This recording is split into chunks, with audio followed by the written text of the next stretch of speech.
Assalamualaikum warahmatullahi wabarakatuh. Perkenalkan, nama saya Reza Silvia dengan NIM 1916 030061, Prodi Manajemen Bisnis Syariah. Mata kuliah yaitu Studi Kelayakan Bisnis dengan dosen pengampu Bapak Irda Yusra, SE MSc. Baiklah, di sini saya akan mempresentasikan bisnis plan yang berjudul Mie Petir. Baiklah, yang pertama saya akan menjelaskan tentang aspek manajemen dan organisasi. Yang pertama yaitu profil. Di sini ada nama usaha yaitu Mie Petir, bidang usaha itu kuliner, kemudian ada jenis produk itu makanan basah, dan ini beralamat di Limubujang, Kabupaten Tebo, Provinsi Jambi. Untuk visi dan misi usaha Mie Petir ini, yang pertama itu visi, menciptakan produk makanan yang pedas dengan berbagai level dan enak, serta banyak dinikmati oleh remaja. Kemudian di sini ada 4 misi. Yang pertama itu memuaskan pembeli, yang kedua meningkatkan cita rasa pedas dengan berbagai level, kemudian yang ketiga mempunyai pelanggan yang banyak, dan yang keempat menjalankan usaha dengan sabar dan ikhlas. Di sini juga ada struktur organisasi. Yang pertama itu Reza Silvia sebagai owner, kemudian Muhammad Nurul sebagai manajer produksi, Ibu Sumarti sebagai manajer keuangan, Mbak Sulasmi sebagai manajer pemasaran, dan Anjar Winarsi sebagai karyawan. Di sini juga ada kegiatan manajer produksi, kemudian manajer keuangan, dan manajer pemasaran. Di sini sudah tertera di PPT. Selanjutnya poin kedua yaitu analisis pasar dan pemasaran. Di sini ada segmentasi, targeting, dan positioning.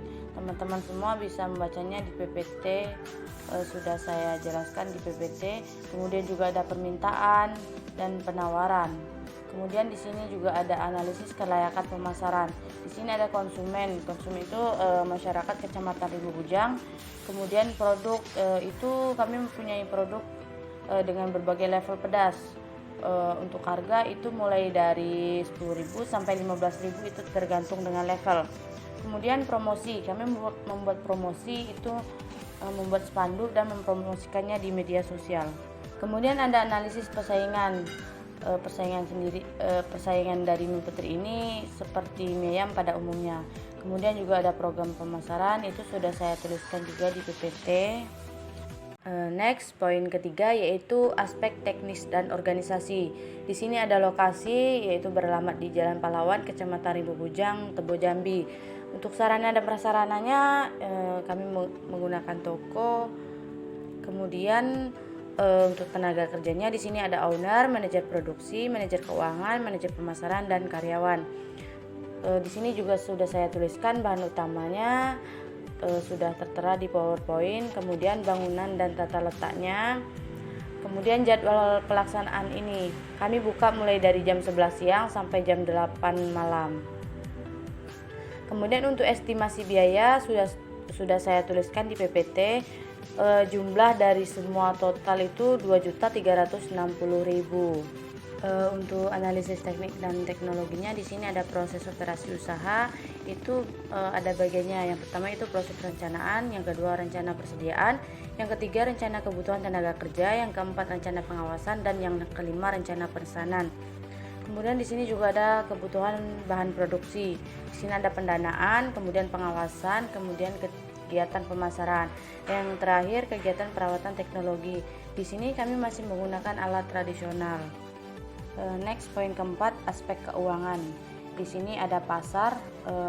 Untuk pasarnya ini pada bulan Januari itu 110, Februari 130, Maret 140, April 140, Mei 150, Juni 160, Juli 180, dan Agustus 190. Di sini saya targetkan penjualan dalam 1 bulan itu 200 kotak. Kemudian yang kedua yaitu kapasitas. Untuk kapasitas itu sudah tertera di PowerPoint pada tahun 2001, 2022 sampai 2023. Itu produksi maksimal 151, 43, kemudian kapasitas mesin itu 100, cuma mesin 2, kapasitas maksimal itu 200. Kemudian yang bagian C itu investasi. Di sini ada aktiva berwujud. sudah tertera di PowerPoint, itu meja dan kursi, piring, sendok, garpu, panci perebus, kemudian wajan, kemudian di sini juga ada penyaring mie, panci kecil, kompor gas.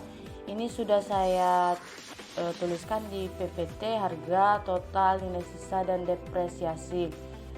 Itu untuk totalnya semua 2.360.000. Kemudian depresiasinya itu 938.667. Selanjutnya poin D yaitu biaya produksi. Di sini ada jenis bahan-bahannya. Yang pertama itu bahan baku, kemudian plastik kemasan, ada juga transportasi dan BBM, listrik dan telepon, dan depresiasi. Di sini sudah saya jumlahkan di PPT. Pada tahun 2020 itu totalnya Rp8.291.167. Kemudian di sini ada asumsi kenaikannya itu sebesar 10%.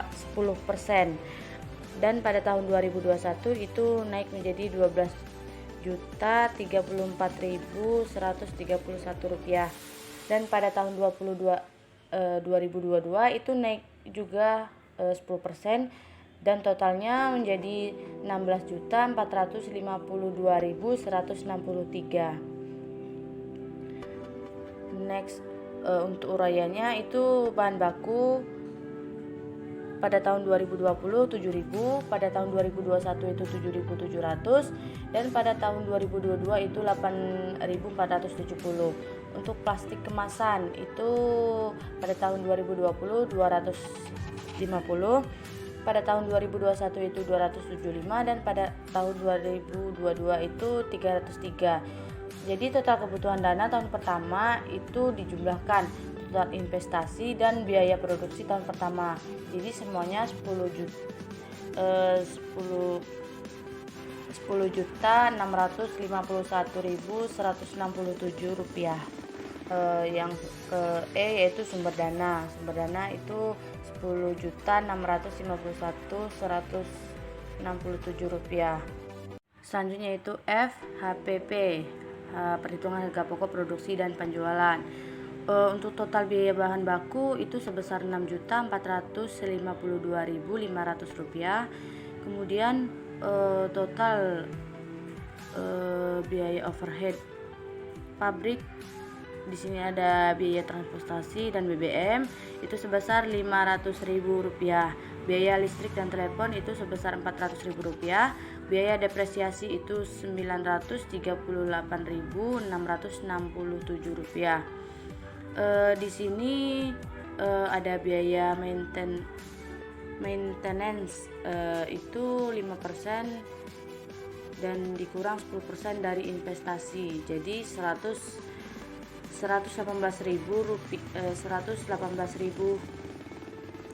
Kemudian untuk total BOP-nya itu Rp1.956.666. Jadi semua harga pokok produksi itu Rp8.409.166. Kemudian untuk persediaan barang jadi, di sini ada persediaan awal, harga produksi, kemudian saldo akhir, harga pokok penjualan itu 8 juta tadi, Rp8.409.166. Itu dikurang volume produksi 890. Jadi harga pokok penjualan itu dapat kita hitung Rp9.449. Selanjutnya yaitu poin G, laba rugi. Di sini ada pemasukan dan juga pengeluaran. Untuk pemasukan pada tahun 2020 itu Rp8.409.167, dan pada tahun 2021 itu jumlah pemasukannya Rp12.571.232. Pada tahun 2022 itu Rp17.128.480. Kemudian di sini juga ada pengeluarannya. Pada tahun 2020 itu ada biaya produksi, kemudian laba sebelum pajak, pajak penghasilan, kemudian laba setelah pajak. Di PowerPoint sudah saya tuliskan berapa pengeluarannya, dan asumsi kenaikan harga itu naik 5%. Jadi harga jual pada tahun 2020 itu Rp9.449.000. Pada tahun 2021 itu Rp9.921. Pada tahun 2022 itu Rp10.417.000. Poin H yaitu cash flow. Jadi di sini ada tahun dari tahun 0, tahun 1, tahun 2 dan tahun ketiga. Itu pemasukan di sini ada modal. Pada modal itu ada Rp10.651.167. Ini kas akhir untuk tahun 0 itu Rp8.291.167. Dan pada tahun ke-1 itu modalnya Rp8.409.167. Kemudian di kas akhirnya itu Rp9.324.233. Selanjutnya itu I, neraca. Di sini ada aktiva lancar, itu berupa kas. Aktiva tetap itu ada peralatan dan perlengkapan. Kemudian ada akumulasi depresi. Kemudian total aktiva ini pada tahun 2020 Rp10.745.567. Selanjutnya juga pada tahun 2021 dan 2022 itu sudah saya tuliskan di PowerPoint. Kemudian ada juga pasiva, itu ada modal, ada rugi dan laba. Di sini juga sudah saya tuliskan di PowerPoint. Kemudian yang terakhir itu BEP. Penjualan pada tahun 2020, kemudian 2021 dan 2022.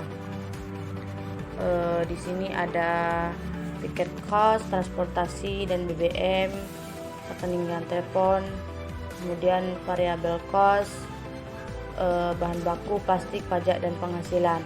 Itu pada tahun 2020 BEP harganya itu Rp7.998.511. Itu BEP unitnya itu 847. Dan pada tahun 2021 itu BEP harganya Rp10.280.808. Itu BEP unitnya 10.036. Pada tahun 2022 itu naik menjadi Rp13.520.680. BEP unitnya Rp1.298. Jadi analisa ini bisnis dinilai layak karena tingkat penjualan lebih tinggi dari nilai BEP harga. Kemudian bisnis ini layak karena kapasitas produksi lebih tinggi daripada nilai BEP unit. Cukup sekian yang dapat saya sampaikan, lebih dan kurangnya mohon maaf. Saya akhiri, wassalamualaikum warahmatullahi wabarakatuh.